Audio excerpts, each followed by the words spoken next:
Le Conseil national des musulmans canadiens et l'Association canadienne des libertés civiles portent en appel la loi 21 devant la Cour suprême du Canada. Leur voix s'ajoute à la Commission scolaire English Montreal et à la Fédération autonome de l'enseignement. La loi sur la laïcité de l'État au Québec est en vigueur depuis 2019. Elle interdit le port de signes religieux aux employés de l'État en position d'autorité et aux enseignants du réseau scolaire public. Cette loi est maintenue grâce au recours à la disposition de dérogation. Le ministre responsable de la laïcité du Québec, Jean-François Roberge, a d'ailleurs déposé un projet de loi en février dernier pour renouveler la dérogation de la loi pour 5 autres années. La loi 21 a été validée le 29 février par la Cour d'appel du Québec. Pour en discuter davantage, je reçois en studio Stephen Brown, PDG du Conseil national des musulmans canadiens. Bonsoir, M. Brown. Bonsoir, merci beaucoup pour l'invitation. Alors, vous revenez là de la Cour suprême du Canada aujourd'hui où vous venez tout juste de porter en appel la loi 21 sur la laïcité de l'État au Québec, même si la Cour d'appel du Québec a quand même donné raison au gouvernement Legault en affirmant que la loi était constitutionnelle. Quel espoir est-ce que vous avez de réussir ici?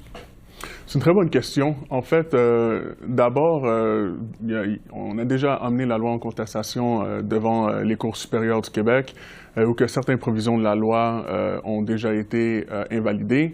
Mais c'est sûr que pour la grande question de comment on devrait utiliser la clause non-obstante, est-ce qu'il doit y avoir des limites sur la clause non-obstante? C'est quoi vraiment la portée des législateurs pour enlever des droits de façon unilatérale des Canadiennes et des Canadiens? C'est des grandes questions et on savait toujours que ça allait aller en Cour suprême. Mais tout ça pour dire que nous, comme plusieurs autres partis, on serait très surpris qu'à la fin de la journée, on a une décision qui vient dire qu'au Canada, on a essentiellement une situation que n'importe quel politicien ou législature pourrait enlever n'importe quel droit fondamental des Canadiennes ou des Canadiens pour des raisons essentiellement politiques.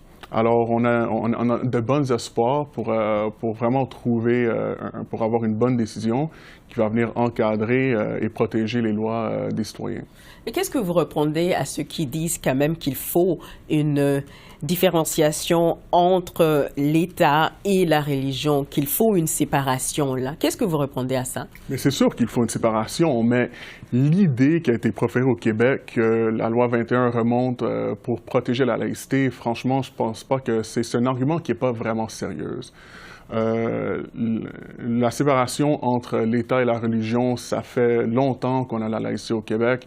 Quand moi je suis allé à l'école, quelqu'un portait une petite croix dans le cou, ça dérangeait personne. La réalité, c'est que la loi 21 a été passée par le gouvernement Legault pour faire ce que le premier ministre lui-même a dit en entrevue après avoir passé la loi. Il l'a fait pour en donner un peu à la majorité. Et qu'est-ce qu'il donne à la majorité exactement? Ce n'est pas des barres de chocolat. Il donne les droits des minorités à la majorité. Parce que, comme il avait dit, une grande portion de personnes dans la société québécoise avaient une certaine malaise avec la représentation visible des personnes religieuses. Alors, essentiellement, cette loi, c'est une loi électoraliste qui a été faite pour plaire une certaine partie de l'électorat et il l'a fait en échangeant les droits des minorités. Et c'est vraiment désolant que c'est quelque chose qui puisse faire au Canada, au Québec, dans le 21e siècle. Bon, on vous a entendu aussi dire que la loi 21 est un précédent, en fait, qui ne touche pas uniquement les personnes portant des signes religieux, des employés portant des signes religieux au Québec.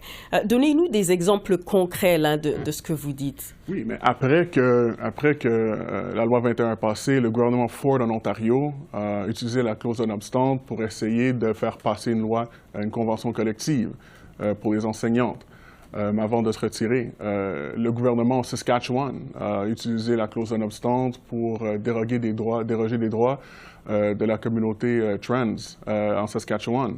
On voit aujourd'hui en Nouveau-Brunswick, exemple, le gouvernement là-bas songe à utiliser la clause non-obstante pour forcer des personnes à aller en désintox. Alors, on a vu vraiment une porte s'ouvrir où que les législateurs sont en train de passer des lois qui dérogent des droits fondamentaux des citoyens quand ça leur semble, quand bon leur semble politiquement. Et la question vraiment qu'il faut se demander comme pays, c'est est-ce qu'on a vraiment des droits ou est-ce que c'est simplement les permissions que nos politiciens nous donnent? Et de vivre dans un pays où il y a la règle de droit, l'important, c'est que quand les tribunaux passent ces décisions pour respecter les droits des citoyens, ben c'est respecté. C'est la base de la chose. On ne peut pas commencer à vivre dans un pays que chaque fois qu'un politicien ou un premier ministre trouve que quelque chose est impopulaire, il va simplement écrire numéro 33 sur une feuille de papier et nos lois passent au feu. Et chose importante aussi pour que les Canadiens comprennent, c'est pas seulement les droits comme la liberté de religion. On parle de la liberté d'association. Et plusieurs autres droits aussi. Alors, c'est troublant. Ouais. Bon, vous avez mentionné la clause non obstante. On a entendu le chef conservateur Pierre Poilievre dire aujourd'hui que lui, il serait prêt à adopter des mesures plus restrictives là, et qu'il pourrait en fait recourir à cette clause non obstante en matière de justice pénale particulièrement. On entend de plus en plus de politiciens parler de ça.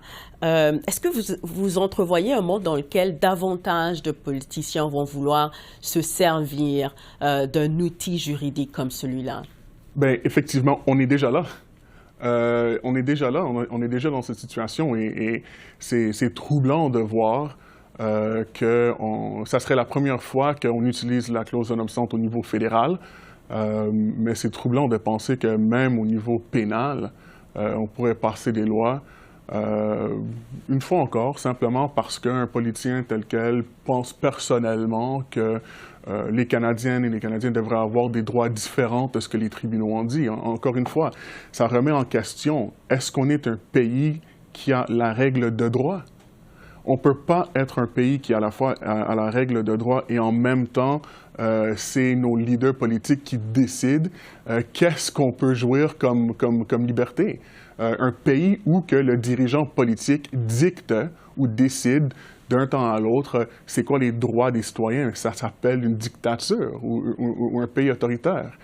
C'est incroyable qu'au Canada, en 2024, on est en train de sérieusement se demander est-ce que nos politiciens vont passer des lois qui outrepassent nos droits les plus fondamentaux de la Charte simplement parce qu'ils trouvent que c'est politiquement opportun.